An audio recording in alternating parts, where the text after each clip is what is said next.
Hey guys, it's John from Marco Learning, and in this video, I'm going to show you how to perform well on the Q1 Poetry Analysis Essay for AP English Lit. I'll walk you through the rubric point by point and explain how to get the best possible score. So let's take a closer look at this rubric for question 1, Poetry Analysis. Now the rubric you're looking at, we have on our website. We'll put the link in the description, and you'll see that it's divided into 3 rows, just like the official rubric from the College Board. Row A is all about the thesis, and this is the most important row of the rubric because this row is sort of the gateway to the other 2 rows. Row B, which is all about evidence and commentary, and row C, which is about sophistication. So in row A, I can either earn 0 points for my thesis or 1. Now, this is very different from how the rubrics used to look on the AP English Lang and Lit exams. Back in the day, the rubrics were holistic, which means they looked at the whole picture, and readers would assign a score from 0 to 9 on the basis of what they saw. If they really liked your essay, they would give you a 7, 8, or 9. If they had really serious problems with your essay, it was a 1, 2, or a 3, or even a 0 if it weren't in English. And then they would give you a 4, 5, 6 if they sort of thought your essay was in the middle. Here it's much more precise. It's either 0 points for a thesis or 1. So let's take a look at what it takes to get 1 point for thesis. In order to earn this point, you must have a defensible interpretation of the poem. You must interpret the poem in a way that makes sense. So if the poem is about 2 people falling in love, and you say it's about murder, and it's definitely not about that, then you won't earn the thesis point. It also must respond to the prompt, and this goes without saying, but this is a huge problem for my students. People will read the prompt, they'll read the poem, and they'll sort of forget about what the question's asking for. The prompt is asking you to talk about a very specific thing, and you must talk about that very specific thing to get the thesis point. So for example, if the prompt is talking about the complex relationship between the woman and her past, and you don't talk about a complex relationship between the woman and her past, you didn't respond to the prompt. So you can see the people who get 0 points for thesis are over here. Their thesis is not defensible, doesn't offer that defensible interpretation of the prompt.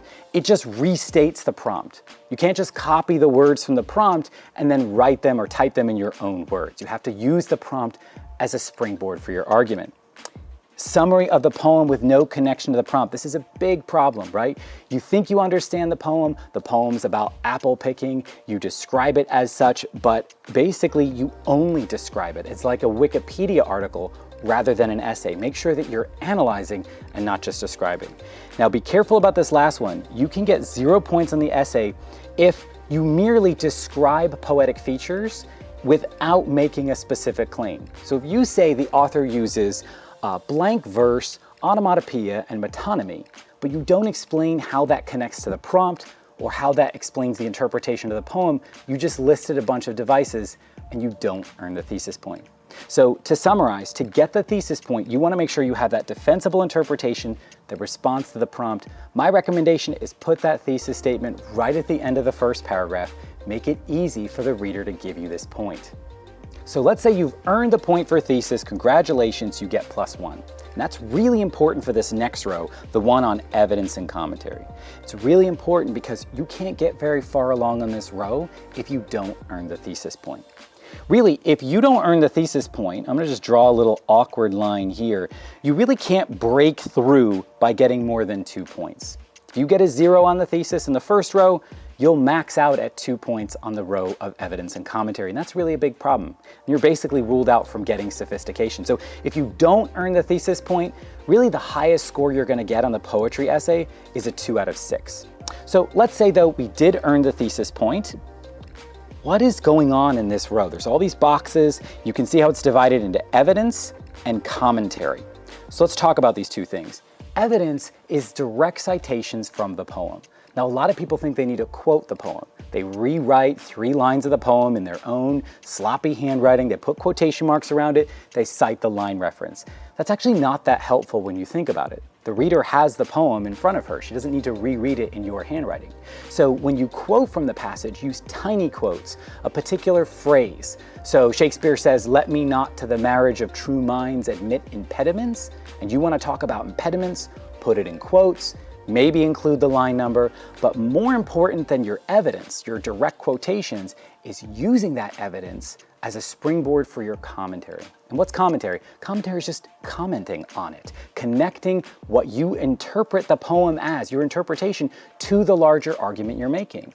Explaining how the quote that you grabbed or the evidence you're citing is relevant or important. It's the how and the why. And this, guys, is the difference between people who get maybe 2 points on this part of the rubric and the people who make it all the way up to 4 points. The explicit connection of the evidence to your argument. And literally, if you're struggling with this at this point, you can say something like, this shows. Now, this shows is a little bit vague, a little bit unclear, so you can say maybe this contrast between the first and second stanzas shows, right? Or you could say this repetition of the verb to capitulate indicates, right? So I can start elevating my vocabulary, but what I'm doing is I'm explaining exactly how my evidence relates to my argument. And so when we look in 4 points, we can see it's specific and relevant evidence. I want to do that. I want to offer support for all my claims. Instead of just generally describing the poem, I want to back it up with evidence and descriptions from the poem. I want a well-organized line of reasoning with multiple supporting claims and clear explanations. So that's the problem when you say this shows. It's a little bit unclear about what the this is. Identify what the this is and explain how it furthers your interpretation of the poem, how it helps the poet really paint the picture that the poet is portraying. You want to explain the significance of specific words and details and connect them to the interpretation, and you want to explain the writer's literary techniques with multiple examples that are tied to the interpretation. So throughout each body paragraph, cite from the poem and explain how that evidence supports your arguments. Even if you think you've said it already, keep repeating yourself, keep finding new ways of saying it, because it will show the reader that you're actually interpreting the poem, not just quoting it or describing it. So now let's talk about the sophistication point. And this is the one everyone's talking about that no one should be talking about, right? Because it's the least important of the 6 points of this rubric. It's not a gateway point like the thesis is. It's down here at the bottom. It's very hard to describe how this point is assigned. There's all sorts of different ways to earn the point and all sorts of things that can hold you back from earning the point. It's much closer to a holistic point than the other points, right? It's an overall impression from the reader that your essay has sophisticated language or sophisticated ideas, or maybe a little bit of both. Now, it's important as you guys see this checklist, you don't have to do all of the things here. In fact, you really in row B, you didn't have to do every single one of these. It's just that successful essays are marked by these things. So normally someone who's earning the point for sophistication is doing lots of these things. For example, showing sophisticated thinking, showing complexity in how you analyze the poem, developing a complex literary argument, not merely a list of 3 devices that you found in the first, second, and third stanzas. This, by the way, is one of the problems with organizing your essay by device. If you organize by device, it doesn't show sophistication and complexity. It shows you listing out 3 tricks that you can name in the poem. Exploring complexities and tensions in the poem. Look, great literature isn't as simple as a character liking another character or not liking that person. Human beings have complex emotions. We're not sure what we even think about ourselves, and literature brings that to the surface. If you can expose that for the reader, it's going to help you earn the sophistication point.